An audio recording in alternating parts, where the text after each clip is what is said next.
investing in yourself. So, in my opinion, I think the only guaranteed type of investment that you'll get a return for yourself is to invest in yourself. Previously, I have looked into things like, stocks, mutual funds, precious metals, all those other good stuff, but I found them to be pretty confusing. You would have to get involved with taxes, and overall, I've felt there's a lot of risk. It was confusing, and rather than bother with something like that, why not invest the money in myself? And throughout my life, I've invested in myself through various ways. The first and easiest way to invest in yourself is through education. So I invested around maybe $10,000 to learn Japanese. So I quit my job, entered in a Japanese language school, and focused purely on studying Japanese for a 1 year period. And that helped to get me from an intermediate to advanced level. And that has helped me, now that I'm living in Japan, has helped me in working for Japanese companies and everyday life in Japan in general. I have achieved the highest level of fluency that you can take on a test. So there's always much higher levels, but I passed the N1 if you're familiar with Japanese language tests. The second way I invested in myself was through psychotherapy. And there's many ways to go about it. You could go about it through meditation, psychotherapy, kind of like using music. Everybody has a different way of discovering who they are. And I spent around 15,000 US dollars on psychotherapy. My first therapist sucked, and I felt cheated. But the second one I found was excellent. And what I really got from that was their help in helping me to face my fears. So I went through a modality called IFS, which helps you essentially go back in time to reconnect with the memory and to listen to its story. Why is it behaving this way? And for example, the big one for me was people pleasing, which still affects me today to a minor extent. But why was I dedicated to helping others before me? And that was a big issue for me. I would always focus on other people. I would hang out with people that I did not want to because I felt sorry for them and that they needed my help or they needed someone to listen to them, which caused me a lot of suffering. But what I found was a root cause was that when I was a younger boy, my mom actually threatened to kill herself if I didn't listen to what she said. And that was such a traumatic experience. I'm speaking about it lightly now because I've done the work. I've released that pain, that fear out of my system. But because of the impact of something that, like, if you be yourself, I'll kill myself, that has a profound effect on me, or that had a profound effect on me. And it was only through working with a professional that I was able to release that energy. And I consider that 15,000 yen invested in psychotherapy to be probably the best investment I've ever made. And the reason I say that is I have friends who have money. I know people who are millionaires.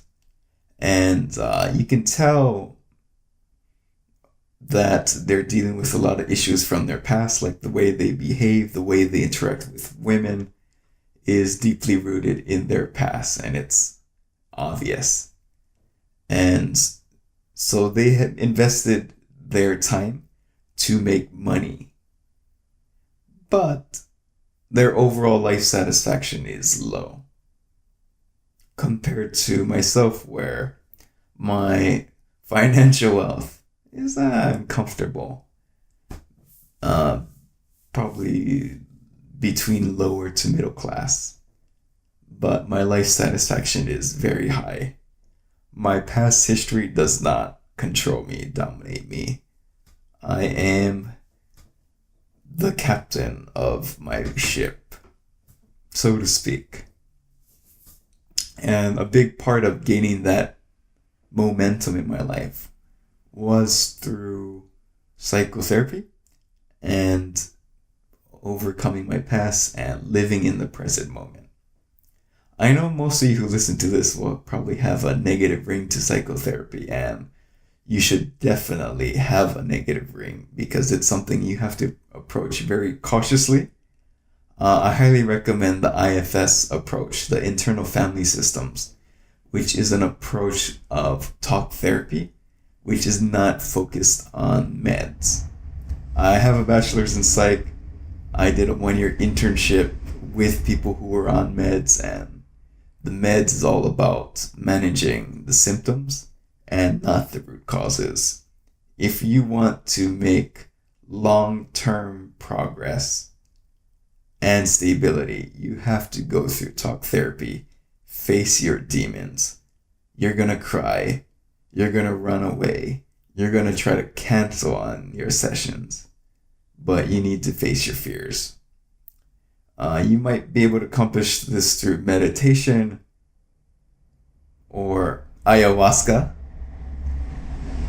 And I would recommend the psychotherapy or ayahuasca route because it's intense. It's a big kick in the butt. You have to face your fears immediately. If you go through meditation, you might spend 5 to 10 years. So why not invest your money and save yourself some time? Because you'll never get your time back, but you can always make more money. And the third investment which I made was to join a startup company and actually to co-found the company. And that has been a wonderful experience. Right now it's going to be going on about 3 years. So I left my corporate job at the age of 31. Now I'm 34. And the company I co-founded has around maybe 10 to 12 full-time employees and around 35 to 38 employees in all. 3 locations. We were making money with 2 locations. Now we're losing a bit because we made the investment for a 3rd location. And getting into entrepreneurship has been an awesome investment. The main reason for that was in my previous job, I was an expert in HR. I focused purely on training and helping people improve themselves. And I did have a big impact on it. I was very good at it. But the problem with corporate jobs is that you often focus on a very narrow field, which essentially, if I were to stay in the corporate route, I probably would be trapped in this one sector, HR. I could become a HR director, make a lot of money from it, but my focus would be really narrow. So what I really liked about getting involved in a startup is that you have to do everything. You have to do accounting, you have to do payroll, you have to do design, making posters, dealing with customers, dealing with staff. You have to do everything. And I would consider that, although I paid money for it in the sense that I lost money, lost around $10,000 my first year. But the return on investment has been substantial. So I did take a big hit on my income, because I was making 1/8 at first, or maybe 1/10 what I was making. And for the first 3 months, I made nothing. And so that is a big hit. To summarize why it was a very good investment, one, when you lose money every month, it is a real kick in the butt.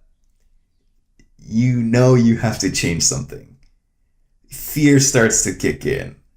Oh my God, my money is decreasing. I'm gonna die. I won't have food to eat. I'm gonna starve. And it makes you focused.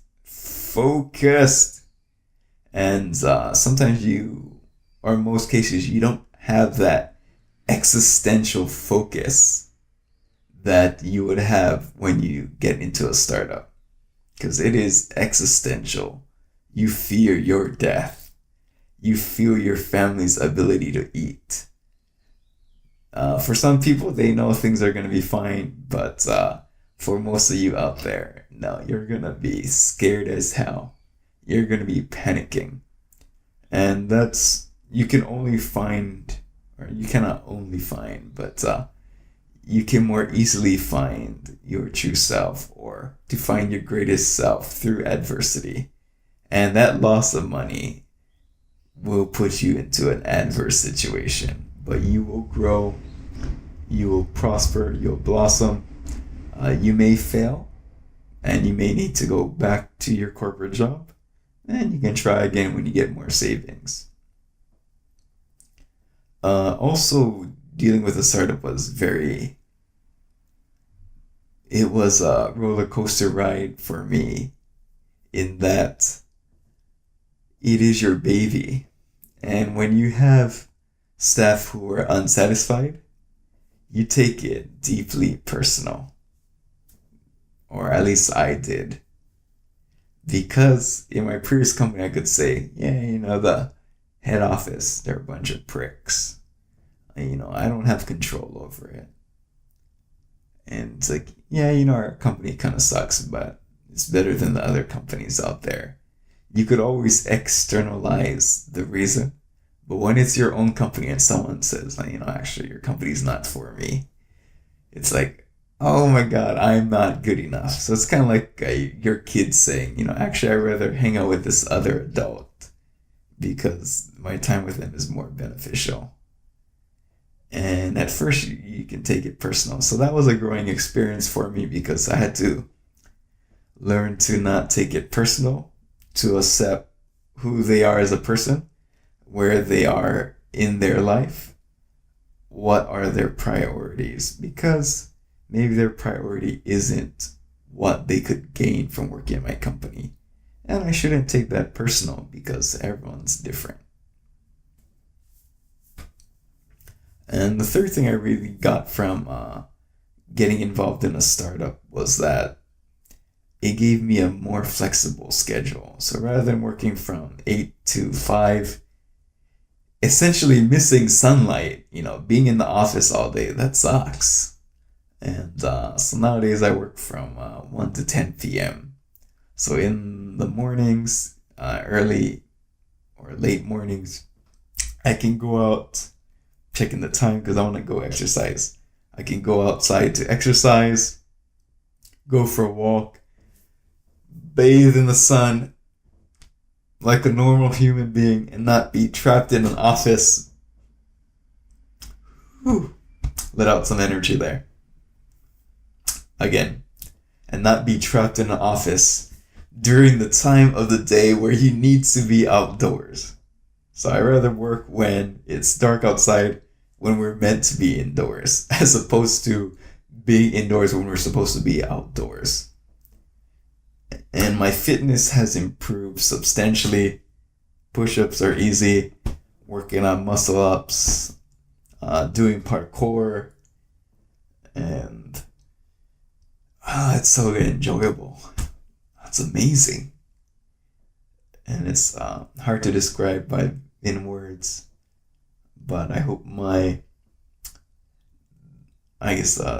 how happy I look can communicate how excellent I find it. Cool. So the three ways I invested in myself was, one was in education, also through reading lots of books. The second way I did it was through psychotherapy in dealing with my trauma. My experience is that you should be doing it.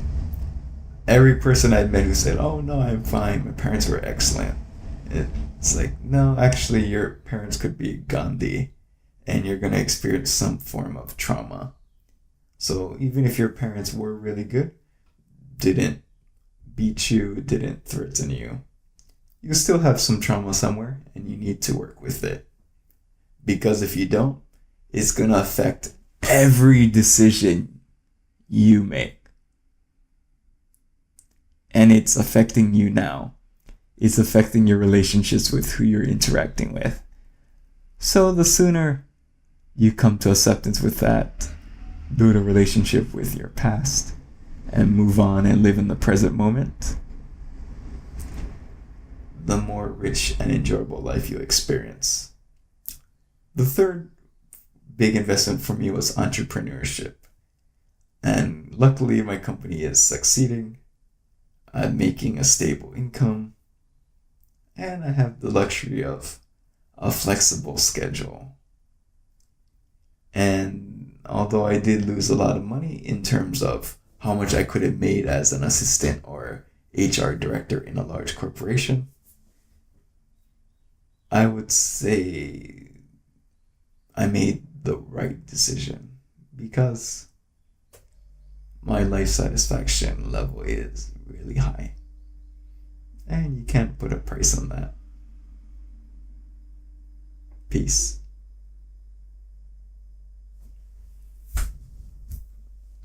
Oh yeah.